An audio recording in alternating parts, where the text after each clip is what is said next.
ಅಮೆರಿಕದ white house ಔತಣಕೂಟದಲ್ಲಿ ಗುಂಡಿನ ಸದ್ದು ಕೇಳಿಬಂದಿದೆ. ಭಾಷಣ ನಿಲ್ಲಿಸಿ ಬಂಕರ್ನತ್ತ ಅಮೆರಿಕದ ಅಧ್ಯಕ್ಷ ಡೊನಾಲ್ಡ್ ಟ್ರಂಪ್ ಓಡಿ ಹೋಗಿದ್ದಾರೆ. ಪ್ರಾಣ ಭೀತಿಯಿಂದ ಟೇಬಲ್ ಕೆಳಗೆ ಅತಿಥಿಗಳು ಅಡಗಿಕೊಂಡಿದ್ದಾರೆ. ಗುಂಡಿನ ಸದ್ದಿನಿಂದಾಗಿ ಇಡೀ ಸಭಾಂಗಣದಲ್ಲಿ ಅವ್ಯವಸ್ಥೆ ಉಂಟಾಗಿತ್ತು. ಹಾಲಿವುಡ್ನ ಸೆಲೆಬ್ರಿಟಿಗಳು, ರಾಜತಾಂತ್ರಿಕರಿದ್ದಂತಹ ಬೃಹತ್ ಕಾರ್ಯಕ್ರಮ ಅದು. ಕಾರ್ಯಕ್ರಮದಲ್ಲಿ 5 ರಿಂದ 8 ಬಾರಿ ಗುಂಡಿನ ಶಬ್ದ ಕೇಳಿಬಂದಿದೆ. ಅಮೆರಿಕದ ವೈಟ್ ಹೌಸ್ನಲ್ಲಿ ಔತಣಕೂಟಕ್ಕೆ ಸಕಲ ಸಿದ್ಧತೆಯೂ ಆಗಿ ಇನ್ನೇನು ಭಾಷಣ ಮಾಡಬೇಕು ಡೊನಾಲ್ಡ್ ಟ್ರಂಪ್ ಅನ್ನುವಂತಹ ಸಂದರ್ಭದಲ್ಲಿ ಈ ರೀತಿಯಾಗಿ ಶೂಟ್ಔಟ್ ಕೇಳಿ ಬಂದಿದೆ. ಫೈರಿಂಗ್ ಆಗದೆ ಅಮೆರಿಕದ ರಾಜಧಾನಿ ವಾಷಿಂಗ್ಟನ್ನಲ್ಲಿ ರಾತ್ರಿ ನಡೆದ ಶ್ವೇತಭವನದ ವಾರ್ಷಿಕ ಭೋಜನಕೂಟ ಒಂದು ರೀತಿ ಆತಂಕಕ್ಕೆ ಸಾಕ್ಷಿಯಾಯಿತು. ಅಧ್ಯಕ್ಷ ಡೊನಾಲ್ಡ್ ಟ್ರಂಪ್ ಅವರ ಭಾಷಣಕ್ಕೂ ಮುನ್ನವೇ ಕೇಳಿಬಂದ ಗುಂಡಿನ ಸದ್ದಿನಿಂದಾಗಿ ಇಡೀ ಸಭಾಂಗಣವೇ ಅಲ್ಲೋಲ ಕಲ್ಲೋಲವಾಯಿತು. ನೂರಾರು ಪತ್ರಕರ್ತರು, ಹಾಲಿವುಡ್ನ ಸೆಲೆಬ್ರಿಟಿಗಳು, ಹಿರಿಯ ರಾಜತಾಂತ್ರಿಕರಿಂದ ಆ ಸಭಾಂಗಣ ತುಂಬಿತ್ತು. ಆದರೆ ಸಡನ್ ಆಗಿ ಒಂದು ಶಬ್ದ ಕೇಳಿಬರುತ್ತೆ.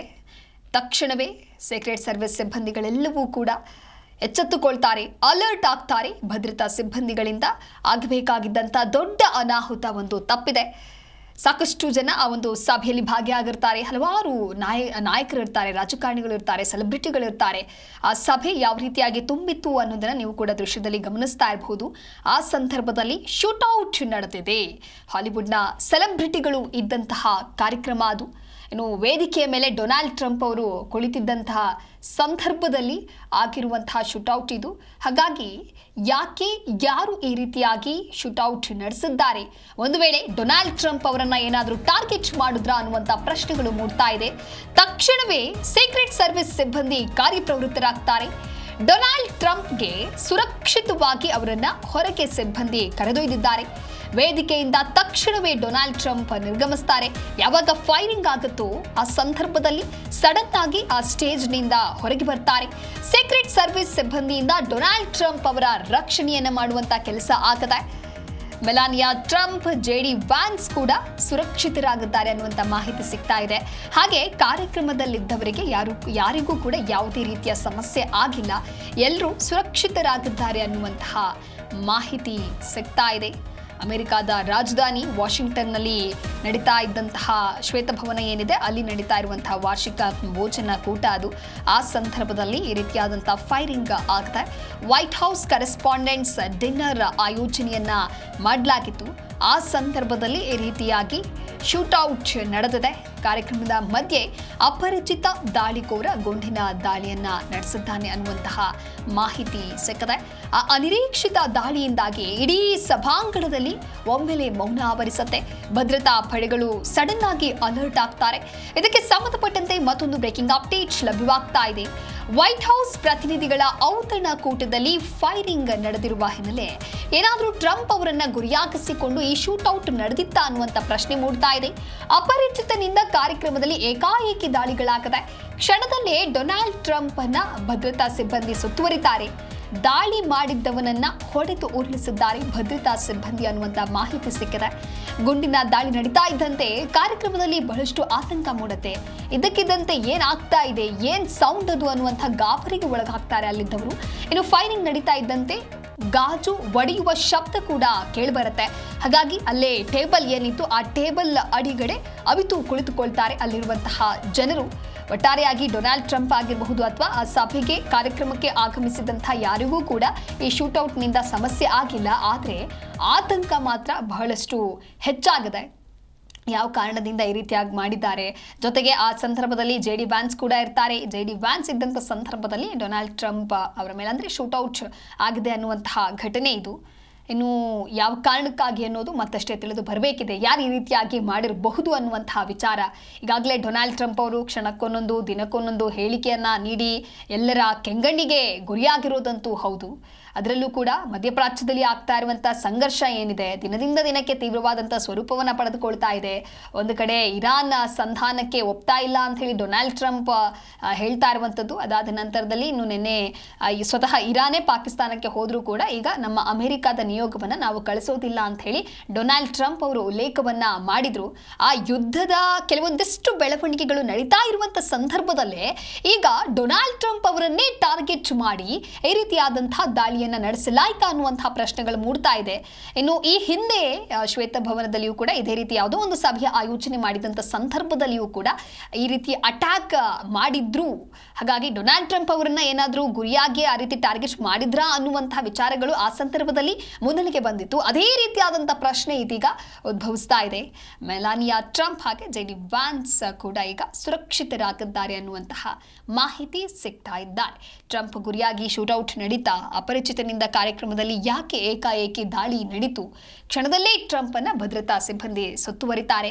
ಡೊನಾಲ್ಡ್ ಟ್ರಂಪ್ ಅವರು ಇನ್ನೇನು ಭಾಷಣವನ್ನ ಆರಂಭ ಮಾಡಬೇಕು, ಆ ಸಂದರ್ಭದಲ್ಲಿ ಈ ದಾಳಿ ನಡೆದಿರೋದ್ರಿಂದ ಸಭೆಯಲ್ಲಿದ್ದವರೆಲ್ಲರೂ ಕೂಡ ಶಾಕ್ ಆಗಿದ್ದಾರೆ. ಸಾಕಷ್ಟು ಜನ ಸೆಲೆಬ್ರಿಟಿಗಳು ಕೂಡ ಹಿರಿಯ ರಾಜತಾಂತ್ರಿಕರಿಂದ ಆ ಒಂದು ಸಭಾಂಗಣ ತುಂಬಿತ್ತು.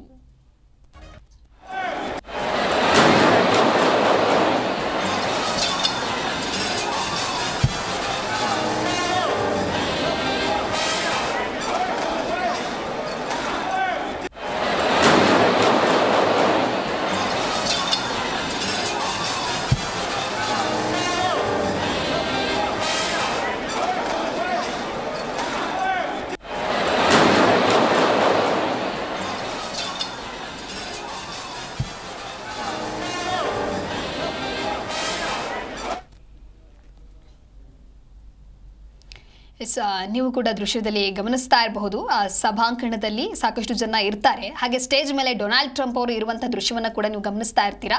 ಯಾವುದೋ ಒಂದು ವಿಚಾರವಾಗಿ ಅಥವಾ ಮಾತನಾಡ್ತಾ ಇರ್ತಾರೆ. ಆ ಸಂದರ್ಭದಲ್ಲಿ ಸಡನ್ ಆಗಿ ಜೋರಾದ ಸದ್ದು ಕೇಳತ್ತೆ. ಆ ವೇದಿಕೆಯ ಮೇಲೆ ಇದ್ದವರು ಕೂಡ ಯಾವ ರೀತಿಯಾಗಿ ಆತಂಕಕ್ಕೆ ಒಳಗಾಗ್ತಾರೆ ಅನ್ನುವಂತಹ ದೃಶ್ಯವನ್ನ ನೀವು ಗಮನಿಸ್ತಾ ಇದ್ದೀರಾ.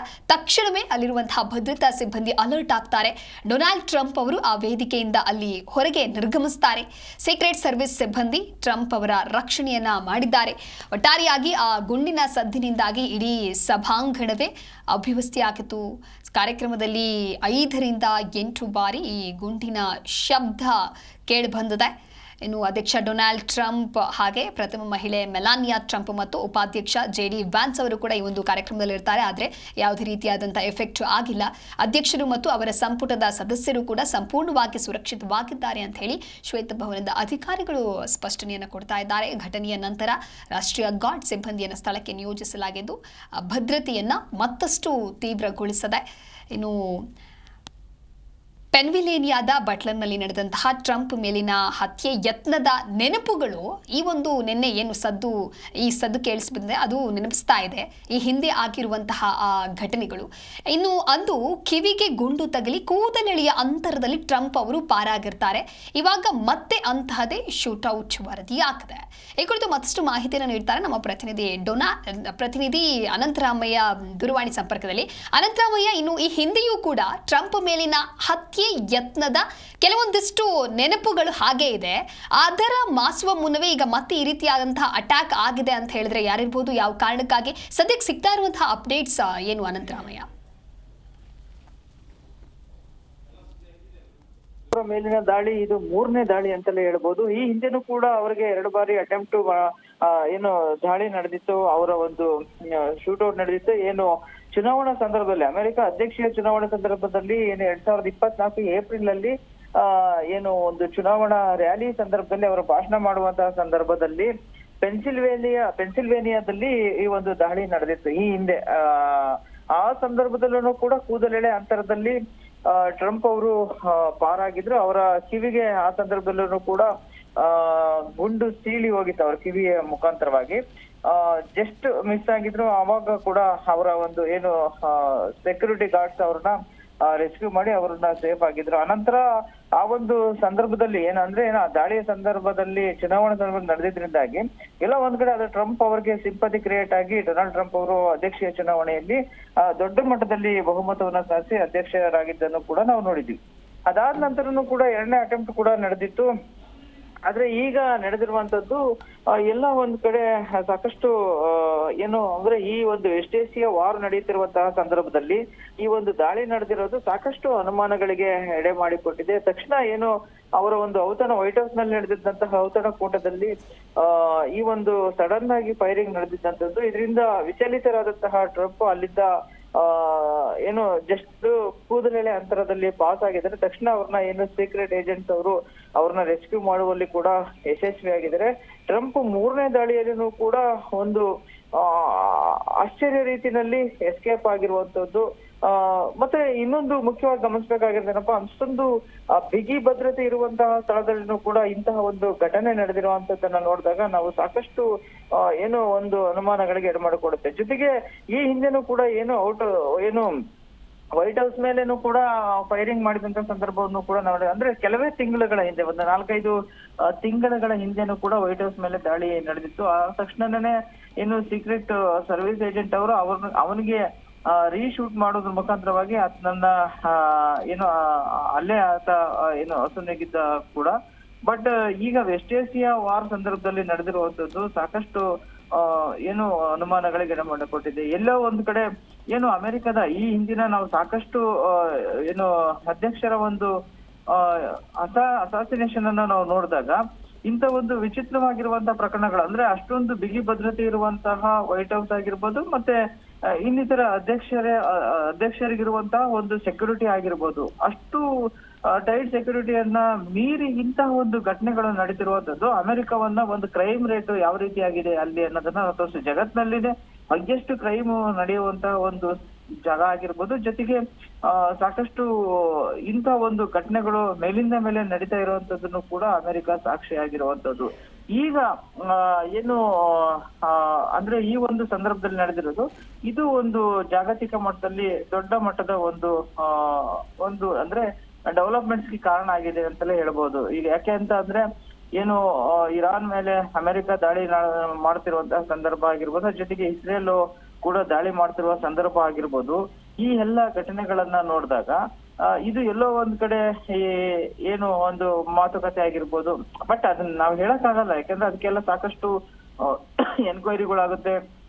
ಮತ್ತೆ ಯಾರು ಇದರಿಂದ ಅನ್ನೋದನ್ನ ಅವರು ಎನ್ಕ್ವೈರಿ ಮಾಡ್ತಾರೆ. ಆದ್ರೆ ಇಂಥ ಒಂದು ಸಂದರ್ಭದಲ್ಲಿ ನಡೆದಿರುವಂತದ್ದು ಎಲ್ಲ ಒಂದ್ ಕಡೆ ಅನುಮಾನವನ್ನ ಮೂಡಿಸುತ್ತೆ, ಯಾರಾಗಿರ್ಬೋದು, ಯಾರು ಮಾಡಿರ್ಬೋದು, ಎಂತಕ್ಕಾಗಿರ್ಬೋದು ಅಂತ. ಬಟ್ ಟ್ರಂಪ್ ಅವರ ಕೆಲವೊಂದು ನಿಲುವುಗಳನ್ನು ನೋಡಿದಾಗ ನಾವು ಇತ್ತೀಚಿನ ದಿನಗಳಲ್ಲಿ ಏನು ವೆಸ್ಟ್ ಏಷ್ಯಾ ವಾರಕ್ಕೆ ಸಂಬಂಧಪಟ್ಟಂಗೆ ಅವ್ರು ತಗೊಂಡಂತ ನಿರ್ಧಾರಗಳಿಗೆ ಸಂಬಂಧಪಟ್ಟಂಗೆ ಕ್ಯಾಬಿನೆಟ್ ನ ಅವರ ಒಂದು ಸಂಸತ್ನ ವೈಟ್ ಹೌಸ್ ನಲ್ಲಿನೇ ಕೂಡ ಕಾಂಗ್ರೆಸ್ ಅದಕ್ಕೆ ವಿರೋಧವನ್ನು ವ್ಯಕ್ತಪಡಿಸಿದಂತ ಉದಾಹರಣೆಗಳನ್ನು ನೋಡ್ತೀವಿ. ಅಲ್ಲಿನ ಸುಪ್ರೀಂ ಕೋರ್ಟ್ ಕೂಡ ಅದಕ್ಕೆ ವಿರೋಧ ವ್ಯಕ್ತಪಡಿಸಿತ್ತು. ಅದ್ರ ಜೊತೆಗೆ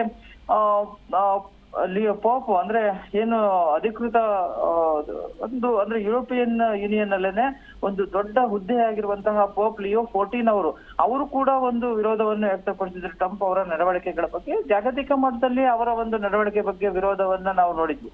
ಅದ್ರ ಜೊತೆಗೆ ಟ್ರಂಪ್ ಅವರ ಕೆಲವು ನೀತಿಗಳು ಪಾಲಿಸೀಸ್ ಏನಿದೆಯಲ್ಲ ಅದು ಅಮೆರಿಕದಲ್ಲೇ ದೊಡ್ಡ ಮಟ್ಟದ ಒಂದು ಪ್ರತಿಭಟನೆ ಆಗಿದ್ದನ್ನ ನಾವು ನೋಡ್ತೀವಿ. ಅಷ್ಟೊಂದು ಸುಮಾರು 10-15 ಸ್ಟೇಟ್ಗಳಲ್ಲಿ ಒಂದು ದೊಡ್ಡ ಮಟ್ಟದ ಪ್ರತಿಭಟನೆ ನಡೆದಿತ್ತು. ಅದಾದ ನಂತರ ಇದಕ್ಕೂ ಮುಂಚೆ ಟ್ರಂಪ್ ಅವರ ಒಂದು ಏನು ಒಂದು ಅಂದ್ರೆ ಬೇರೆ ದೇಶದಲ್ಲಿರುವಂತಹ ಒಂದು ಅನಿವಾಸಿ ಭಾರತೀಯ ಅಂದ್ರೆ ಅನಿವಾಸಿ ಅಮೆರಿಕನ್ನರನ್ನ ಹೊರಗಡೆ ಡಿಪಾರ್ಷನ್ ಮಾಡುವ ಸಂದರ್ಭದಲ್ಲಿ ಅಲ್ಲಿ ಕೂಡ ಒಂದು ದೊಡ್ಡ ಮಟ್ಟದ ಪ್ರತಿಭಟನೆ ಆಗಿತ್ತು. ಆವಾಗ್ಲೂ ಕೂಡ ಏನು ನ್ಯಾಷನಲ್ ಸೆಕ್ಯೂರಿಟಿಯನ್ನ ಬಿಟ್ಟು ಅವರು ಆ ಪ್ರತಿಭಟನೆಯನ್ನ ಹತ್ತಿಕ್ಕುವಂತಹ ಕೆಲಸವನ್ನ ಮಾಡಿದ್ರು. ಅಂದ್ರೆ ಟ್ರಂಪ್ ಅವರ ಕೆಲವು ಇಂಟರ್ನ್ಯಾಷನಲ್ ಪಾಲಿಸೀಸ್ ಅಲ್ಲಿನ ಅಮೆರಿಕನ್ ಸಿಟಿಜನ್ಸ್ ಅಕ್ಸೆಪ್ಟ್ ಮಾಡಕ್ ಆಗ್ತಾ ಇಲ್ಲ. ಅಂದ್ರೆ ಅವ್ರಿಗೆ ಎಲ್ಲೋ ಒಂದ್ ಕಡೆ ಆಡಳಿತ ವಿರೋಧಿ ಒಂದು ಅಲೆ ಸೃಷ್ಟಿ ಆಗಿದ್ದನ್ನ ನಾವು ಇತ್ತೀಚಿನ ದಿನಗಳಲ್ಲಿ ನೋಡ್ತಾ ಇದ್ವು. ಮತ್ತೆ ಅದು ನಡೀತಲೇ ಇದೆ. ಇವರ ಒಂದು ಅಧ್ಯಕ್ಷರಾಗಿ ಆಯ್ಕೆ ಆದ ನಂತರದ ದಿನಗಳಲ್ಲಿ ಇವರ ಒಂದು ಪಾಲಿಸೀಸ್ ವಿರುದ್ಧ ದೇಶದಲ್ಲಿನೇ ಸಾಕಷ್ಟು ಪ್ರತಿಭಟನೆಗಳು ನಡೆದಿದ್ದನ್ನ ನಾವು ನೋಡೇ ಇದೀವಿ. ಅಲ್ಲಿ ಇವರ ಒಂದು ಪಾಲಿಸಿನ ಯಾರು ಅಕ್ಸೆಪ್ಟ್ ಮಾಡಕ್ಕೆ ತಯಾರಿಲ್ಲ. ಹೀಗಾಗಿ ಆ ಒಂದು ಆಡಳಿತ ವಿರೋಧಿ ಚಟುವಟಿಕೆಗಳು ಅಲ್ಲಿ ಇದ್ದಂತವ್ರು ಆ ಒಂದು ಏನು ಇವ್ರಿಗೆ ವಿರೋಧವನ್ನು ವ್ಯಕ್ತಪಡಿಸಿದಂತವರ ಸಂಖ್ಯೆನೂ ಕೂಡ ಸಾಕಷ್ಟಿದೆ. ಇಂತಹ ಸಂದರ್ಭದಲ್ಲಿ ಬಹುಶಃ ಆಡಳಿತ ವಿರೋಧಿ ಅಲೆ ಆಗಿರ್ಬೋದು, ಇವರ ಒಂದು ಪಾಲಿಸೀಸ್ ಇಂದ ಆಗಿರ್ಬೋದು, ಇಂಥ ಒಂದು ಘಟನೆಗಳು ನಡೆದಿರ್ಬೋದೇನೋ. ಬಟ್ ಏನೇ ಆದ್ರೂ ಕೂಡ ಒಂದು ಅಧ್ಯಕ್ಷರ ಮೇಲೆ ಈ ರೀತಿಯಾದಂತಹ ಒಂದು ಗುಂಡಿನ ದಾಳಿ ನಡೆಯುತ್ತೆ ಅಂದ್ರೆ ಅದು ನಿಜವಾಗ್ಲೂ ಕೂಡ ಒಂದು ರೀತಿಯಾಗಿ ಒಂದು ಅಂತಾರಾಷ್ಟ್ರೀಯ ಮಟ್ಟದಲ್ಲಿ ಮತ್ತೆ ವೈಟ್ ಹೌಸ್ ನ ಒಂದು ಭದ್ರತೆಯನ್ನ ಪ್ರಶ್ನೆ ಮಾಡುವಂತಹ ಸಂದರ್ಭ ಅಂತ ಹೇಳ್ಬೋದು Divya. Okay, thank you Anantharamaiah ನಿಮ್ಮೆಲ್ಲ ಮಾಹಿತಿಗಾಗಿ.